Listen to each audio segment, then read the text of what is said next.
teman-teman, apa kabar? Nama saya Hilda Restiawati dan saya bakal jadi teman kalian di perjalanan seru belajar sejarah kali ini. Di video pembelajaran kita kali ini, kita nggak cuma bakal ngomongin tanggal, nama-nama tokoh, atau suatu kejadian aja. Kita bakal cari tahu gimana peristiwa-peristiwa besar di masa lalu itu masih memiliki dampak yang sangat besar untuk hidup kita di masa kini. Nah teman-teman, kita bakal mulai perjalanan sejarah kita di Perang Aceh. Sebelum kita masuk ke perang yang penuh strategi dan keberanian ini, kita perlu tahu dulu nih, kenapa sih Perang Aceh ini bisa terjadi? Apa yang bikin Belanda dan Aceh ini ribut besar selama lebih dari 3 dekade? Yuk kita balik lagi ke abad 19. Nah jadi gini teman-teman, pada masa itu Aceh adalah salah satu wilayah yang paling strategis yang ada di Asia Tenggara. Kenapa strategis? Karena Aceh terletak di ujung Pulau Sumatera, persis di pintu masuk Selat Malaka.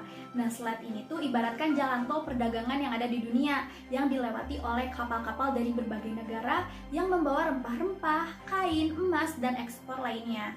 Nah, Aceh ini juga dikenal sebagai Serambi Mekah, di mana selain sebagai pusat perdagangan, Aceh adalah sebagai pusat penyebaran agama Islam di Nusantara. Nah, Kesultanan Aceh memiliki hubungan yang sangat erat dengan negara-negara Islam seperti Turki Ottoman, Mesir, dan Arab. Hal ini tuh bikin Belanda makin pusing karena Aceh nggak cuma kuat secara ekonomi, tapi juga punya jaringan internasional yang sangat solid. Nah, Kesultanan Aceh pada waktu itu tuh dipimpin oleh para sultan yang sangat tangguh, di mana mereka menjaga kedaulatan Aceh dengan sangat serius. Nah, Aceh ini tuh ciri khasnya tuh nggak mau tunduk pada penjajahan, apalagi menyerahkan wilayah mereka ke tangan asing. Sebaliknya, Belanda yang waktu itu udah mulai menguasai sebagian besar wilayah di Nusantara, merasa Aceh adalah durian runtuh yang wajib mereka kuasai. Nah, kalian tahu nggak di abad ke-19 Belanda lagi terobsesi dengan proyek yang bernama Pax Neerlandica, alias ambisi buat menguasai seluruh kepulauan Nusantara. Tapi Aceh ini tuh sebagai salah satu wilayah yang belum mereka kuasai, jadi Aceh dianggap sebagai batu sandungan bagi wilayah Belanda gitu.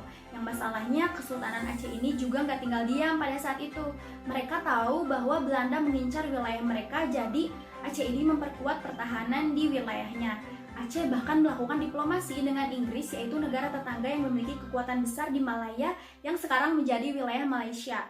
Awalnya, Inggris dan Belanda sepakat dalam Traktat London pada tahun 1824 untuk tidak mencampuri urusan Aceh, tapi akhirnya pada tahun 1871 Inggris dan Belanda bikin perjanjian baru, yaitu Traktat Sumatera yang diam-diam mengizinkan Belanda untuk masuk ke wilayah Aceh. Dari sini, tensi mulai meningkat di mana Belanda makin agresif dan mulai mencari alasan untuk menyerang wilayah Aceh. Nah, mereka menuduh Aceh melanggar aturan perdagangan dan terlibat dalam aksi bajak laut gitu. Padahal itu semua cuma alasan Belanda untuk memulai perang. Kesultanan Aceh di sisi lain nggak mau kalah dan nggak mau tunduk pada ancaman ini. Nah, akhirnya pada tahun 1873, Belanda secara resmi mengumumkan perang terhadap Aceh. Mereka mengirim pasukan besar yang dipimpin oleh Jenderal Kohler untuk menyerang langsung jantung pertahanan Aceh di Kutaraja, yang sekarang namanya menjadi Banda Aceh.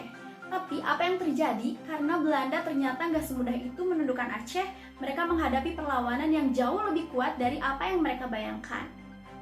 Nah jadi teman-teman, Perang Aceh ini ternyata bukan cuma soal perebutan wilayah aja.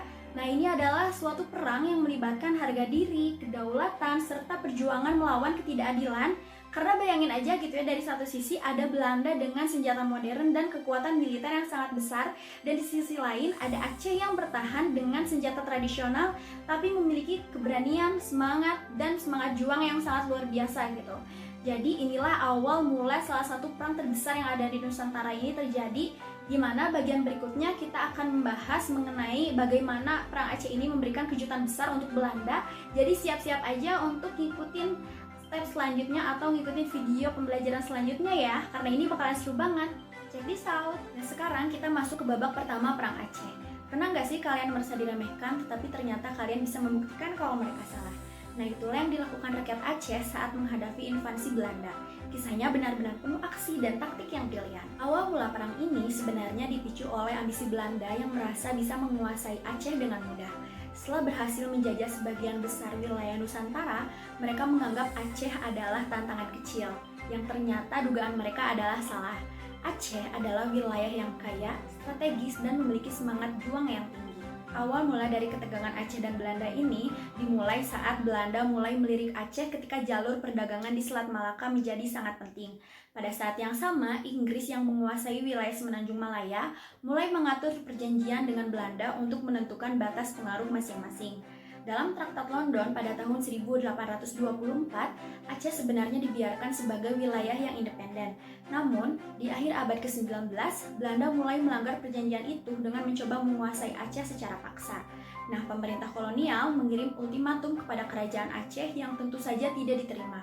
Belanda pun memutuskan untuk menyerang pada tahun 1873 yang dimana mereka mengira bahwa dengan pasukan modern dan persenjataan yang lengkap, Aceh bisa dapat ditaklukkan dengan mudah. Belanda memulai invasi pertama pada Maret 1873. Pasukan mereka yang dipimpin oleh Mayor Jenderal Kohler mendarat di pantai Cerman.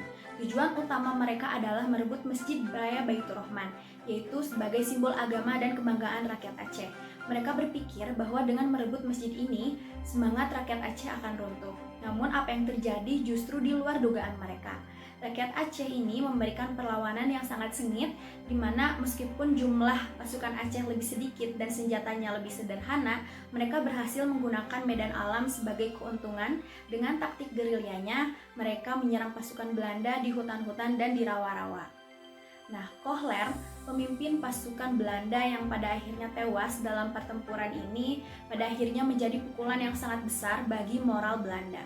Perlawanan Aceh ini tidak hanya soal keberanian, tapi juga tentang kecerdikan, di mana para pejuang Aceh ini sangat memahami medan perang.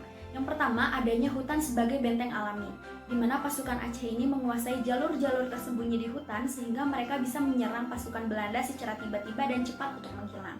Yang kedua, adanya benteng-benteng tradisional, di mana Aceh juga memiliki benteng-benteng kecil yang dibangun secara strategis untuk melindungi pasukan dan rakyat mereka.